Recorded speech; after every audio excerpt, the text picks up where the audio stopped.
Hello साथियों, नमस्कार। आपके अपने यूट्यूब चैनल चालिया स्मार्ट स्टडी में हार्दिक अभिनंदन व स्वागत। दोस्तों, आज हम हिंदी व्याकरण का बहुत ही महत्वपूर्ण टॉपिक है शब्द विचार, तत्सम, तत्भव, देशी और विदेशी। इन शब्दों का शब्द विचार के महत्वपूर्ण प्रश्नों का आज हम करेंगे, MCQ का अध्ययन करेंगे। ये प्रश्न बहुत ही महत्वपूर्ण हैं, इम्पोर्टेंट हैं, बार बार भर्ती परीक्षा में पूछे गए प्रश्न हैं। और जो हर भर्ती परीक्षा में बार बार प्रश्न पूछे जाते जाते हैं, वो आगामी भर्ती परीक्षा में भी पूछे जा सकते हैं। तो ऐसे प्रश्नों का अध्ययन करना चाहिए। यह क्लास है वो हर विद्यार्थी के लिए, कक्षा में पढ़ने वाले व प्रतियोगिता परीक्षाओं की तैयारी करने वाले, चाहे एचटेट हो, सीटेट हो, RTET, first grade, second grade, PGT, TGT, जो भी भर्ती परीक्षा हो जिसमें हिंदी आती है, उन सभी के लिए बहुत ही महत्वपूर्ण है। और आप कोई भी टॉपिक पढ़ते हो तो इनका अभ्यास करना बहुत ज़रूरी है। तो हम अभ्यास टाइप इस क्लास का अध्ययन कर रहे हैं और ये प्रश्न बहुत ही महत्वपूर्ण हैं। आज हम लगभग शब्द विचार के लगभग 30 प्रश्नों का अध्ययन करेंगे, जो बार बार भर्ती परीक्षा में पूछे जाते हैं। ज़्यादातर जो प्रश्न पूछे गए हैं वो हम इस क्लास में लेकर आए हैं। यह क्लास हर विद्यार्थी के लिए बहुत ही महत्वपूर्ण है और ये प्रश्न के बारे में हम साथ साथ बताएंगे कौन सी भर्ती परीक्षा में आया हुआ है, कब कब आए हुए हैं, इनका भी इस क्लास में चर्चा करेंगे। तो यह क्लास आपको अगर अच्छी लगी तो लाइक करें, शेयर करें। तो शुरू करते हैं आज की महत्वपूर्ण क्लास शब्द विचार से संबंधित। और पहला प्रश्न है आज का, शब्द किसे कहते हैं। शब्द की परिभाषा बतानी है कि शब्द क्या होता है, शब्द क्या है। यह प्रश्न फर्स्ट ग्रेड में भी आया हुआ है, सेकंड ग्रेड 2013 वाले भर्ती में आया हुआ है, और पीछे रीट भी उसमें भी ये प्रश्न पूछा गया था, सीटेट में भी आया हुआ है और पटवारी भर्ती परीक्षा में भी आया हुआ है। ये बहुत सी भर्ती परीक्षा में ये प्रश्न आया हुआ है। एक या एक से अधिक ध्वनि समूह को शब्द कहते हैं, या फिर 2 नंबर है एक या एक से अधिक वर्ण समूह को शब्द कहते हैं। 3 नंबर है एक या एक से अधिक सार्थक वर्णों को शब्द कहते हैं, और 4 नंबर है ध्वनि की लघुत्तम इकाई को शब्द कहते हैं। तो प्रश्न संख्या जो 1 दिया गया, इसका सही उत्तर होगा एक या एक से अधिक सार्थक समूह को शब्द कहा जाता है, यानी ऑप्शन संख्या 3 इसका सही उत्तर है। यानी पहले प्रश्न का 3 नंबर सही है। अच्छा प्रश्न है, बहुत सी भर्ती परीक्षा में पूछा भी गया है। प्रश्न संख्या 2 भी बहुत ही महत्वपूर्ण है कि वाक्य में प्रयुक्त शब्द को कहते हैं, यानी वाक्य में जो प्रयुक्त शब्द होता है उसे क्या कहते हैं, ये बताना है। लिपि कहा जाता है, 2 नंबर पद, 3 नंबर शब्दांश और 4 नंबर भाषा। अच्छा प्रश्न है। यह आरटेट, अभी इसका नाम रीट है और पहले इसको नाम आरटेट कहते थे। तो ये 2011 की आरटेट भर्ती परीक्षा में ये प्रश्न आया हुआ है। तो यह प्रश्न बहुत ही इंपॉर्टेंट है, इसके अलावा अन्य भर्ती परीक्षा में भी आया हुआ है। तो प्रश्न संख्या 2, वाक्य में प्रयुक्त शब्द को कहते हैं, ये आप कमेंट के माध्यम से अवश्य बताएंगे। आपकी प्रश्न के उत्तर का इंतजार रहेगा।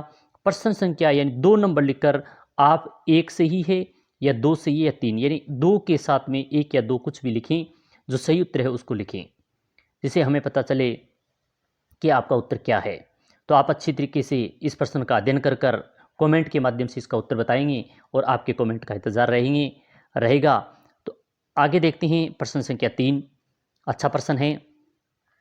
उद्भव के आधार पर निम्न में कौन सा शब्द भेद नहीं है, यानी उद्भव के आधार पर बताना है कि कौन सा शब्द क्या भेद नहीं है। उद्भव कह सकते हैं या उत्पत्ति के आधार पर एवं स्रोत के आधार पर बोल सकते हैं। तो कौन सा भेद नहीं है ये बताना है। तो तत्सम, रूढ़, तद्भव और विदेशी, आप भी कमेंट के माध्यम से इन प्रश्नों का उत्तर बताएं साथ में। तो प्रश्न संख्या जो 3 दिया गया है, इसका सही उत्तर यानी गलत या भेद नहीं है वो बताना है। तो 2 नंबर यानी रूढ़, उद्भव, स्रोत या उत्पत्ति के आधार पर इसका भेद नहीं है। उद्भव या स्रोत के आधार पर 4 भागों में बांटा गया है। तत्सम है, तद्भव है, विदेशी और देशज। इस प्रकार इनको 4 भागों में बांटा गया। तो इसका उत्तर है वो 2 नंबर सही होगा। प्रश्न संख्या 4 है, तत्सम शब्दों का मूल स्रोत है अपभ्रंश, प्राकृत, संस्कृत व पाली। तत्सम शब्दों का मूल स्रोत क्या है, संस्कृत में कैसे ये शब्द आए हुए हैं। तो तत्सम शब्दों का मूल जो स्रोत हो गया वो संस्कृत हो गया, यानी ऑप्शन संख्या 3 इसका सही उत्तर है। तत्सम शब्दों का अर्थ होती उसी के समान, अर्थात अपने संस्कृत के समान जो शब्द होंगे वो तत्सम शब्द कहलाएंगे। और तद्भव है वो हिंदी में प्रयुक्त किए जाते हैं। मूल भाषा का ज्यों का तो हिंदी में प्रयोग लिया जाते हैं, वो जो संस्कृत के शब्द हैं जो कि जो प्रयोग लिए जाते हैं वो तत्सम शब्द कहलाते हैं। प्रश्न संख्या 5 है, संस्कृत के वे शब्द जो हिंदी में बिना किसी परिवर्तन के प्रयुक्त होते हैं कहलाते हैं। अभी हम इसका अध्ययन कर आए हैं कि संस्कृत के वे शब्द जो हिंदी में बिना किसी परिवर्तन के, कोई परिवर्तन न कर जैसे हैं वैसे प्रयोग कर लिए जाते हैं, उन्हें क्या कहते हैं ये बताना है। यानी संस्कृत, तद्भव, तत्सम या देशज। तो इसका जो सही उत्तर होगा वह होगा तत्सम, यानी 3 नंबर ऑप्शन इसका सही उत्तर है। 5 का 3 नंबर ऑप्शन सही है। यानी संस्कृत के वे शब्द जो हिंदी में बिना किसी परिवर्तन के सीधे के सीधे संस्कृत के शब्द हिंदी में प्रयोग कर लिए जाते हैं वो तत्सम शब्द होते हैं। अच्छा प्रश्न है, कई बार भर्ती परीक्षा में पूछा गया है। क्लास अच्छी लग रही है तो लाइक करें, शेयर करें। तत्सम शब्द में तद किस भाषा के लिए प्रयुक्त हुआ है? तत्सम शब्द तद ये बताना है कि किस भाषा के लिए प्रयुक्त हुआ है। पाली, प्राकृत, वैदिक संस्कृत व संस्कृत। तो प्रश्न संख्या जो 6 दिया गया इसका सही उत्तर होगा संस्कृत, यानी ऑप्शन संख्या 4 इसका सही उत्तर है। प्रश्न संख्या 7 देखें, अच्छा प्रश्न है। कौन सा शब्द तद्भव है?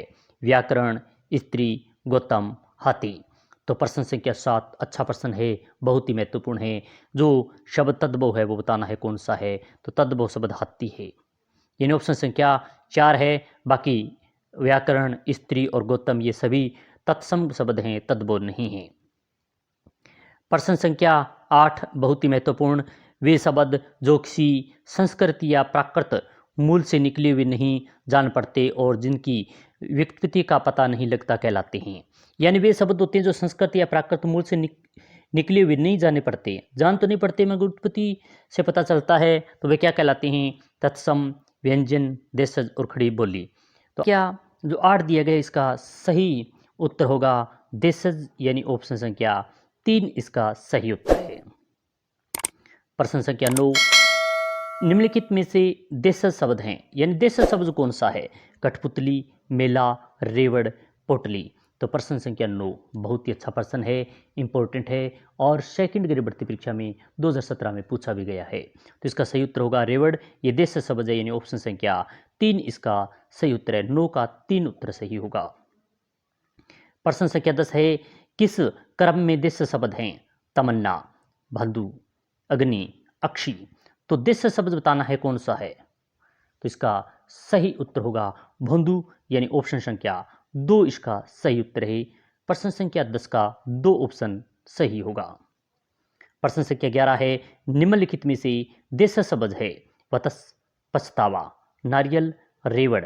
यानी देशज शब्द बताना है, बोलचाल आम भाषा का शब्द कौन सा है। तो इसका सही उत्तर होगा 4 नंबर, यानी रेवड़। 11 का 4 नंबर ऑप्शन सही उत्तर होगा। प्रश्न संख्या 12 है, देशज शब्द नहीं है, यानी हड्डी, धड़ाम, ठेस, तेंदुआ। इनमें से देशज शब्द कौन सा नहीं है ये बताना है। तो इसका सही उत्तर होगा हड्डी, यानी ऑप्शन संख्या 1 इसका सही उत्तर है। ये देशज शब्द नहीं है, बाकी धड़ाम, ठेस और तेंदुआ ये देशज शब्द हैं। प्रश्न संख्या 13 है, निम्न में से कौन सा शब्द विदेशी हैं? लोटा, चाकू, आटा, पेट। तो प्रश्न संख्या 13 का सही उत्तर होगा चाकू, यानी ऑप्शन संख्या 2 इसका सही उत्तर है। विदेशी शब्द है वो चाकू है। प्रश्न संख्या 14, अंग्रेज कूपन शब्द किस भाषा के हैं? अंग्रेजी, फ्रेंच, डच, पुर्तगाली। तो प्रश्न संख्या 14 जो अंग्रेज कूपन शब्द दिया गया है यह फ्रेंच भाषा का शब्द है। ऑप्शन संख्या 2 इसका सही उत्तर है। यह भी कई बार भर्ती परीक्षा में पूछा गया है। प्रश्न संख्या 15, कारतूत शब्द है तत्सम, तद्भव, विदेशज और देशज। तो प्रश्न संख्या 15 बहुत ही महत्वपूर्ण है। कारतूस शब्द है जो विदेशी शब्द है, इन ऑप्शन संख्या 3 इसका सही उत्तर होगा। ये जेल प्रेरित भर्ती परीक्षा में प्रश्न पूछा गया था। प्रश्न संख्या 16 है, प्रकृति ने ग्रेनाइट तथा संगमरमर से मेरे क्षेत्र को नवाजा है। इस वाक्य में रेखा के शब्दों का क्रमश सही भाषाई रूप में बताएं। तो इसमें एक तो ग्रेनाइट ये, और दूसरा रेखांकित शब्द है, दूसरा है संगमरमर। तो इन दोनों शब्दों को भाषाई आधार पर सही क्रम बताना है कौन सा है। तो और एक नवाजा, ये 3 शब्द हैं, तो ये भाषाई आधार पर बताने हैं कि सही कौन सा है। 1 नंबर दिया हुआ है विदेशी विदेशी विदेशी, 2 नंबर दिया है विदेशी देशज देश, 3 नंबर है देशज देशज देशज, और 4 नंबर है विदेशी विदेशी देशज। तो ये जो ग्रेनाइट, संगमरमर और नवाजा, ये तीनों ही शब्द हैं वो विदेशी शब्द हैं, यानी ऑप्शन संख्या 1 इसका सही उत्तर होगा।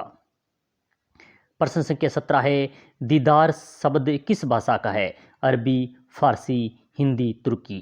दीदार शब्द किस भाषा का है? तो इसका सही उत्तर होगा फारसी, यानी ऑप्शन संख्या 2 इसका सही उत्तर है। दीदार फारसी भाषा का शब्द है। प्रश्न संख्या 18 है संकर, यानी 2 भाषाओं से निर्मित शब्द होते हैं उसे संकर कहते हैं। शब्द इनमें से नहीं है। जो ये 4 दिए गए हैं, टिकट घर, रेल यात्री, किताब घर, चिड़ियाघर, तो इनमें से 2 भाषाओं से निर्मित शब्द कौन सा नहीं है, ये बताना है। तो इसका सही उत्तर होगा चिड़ियाघर, यानी ये 2 भाषाओं से मिलकर शब्द नहीं है। बाकी टिकट घर, जो टिकट है वो अंग्रेजी का और घर है वो हिंदी का। इसी प्रकार रेल यात्री, रेल जो शब्द है अंग्रेजी का है और गाड़ी हिंदी का शब्द है। इसी प्रकार किताब घर, तो किताब अरबी का शब्द है किताब, और घर है वो हिंदी का शब्द है।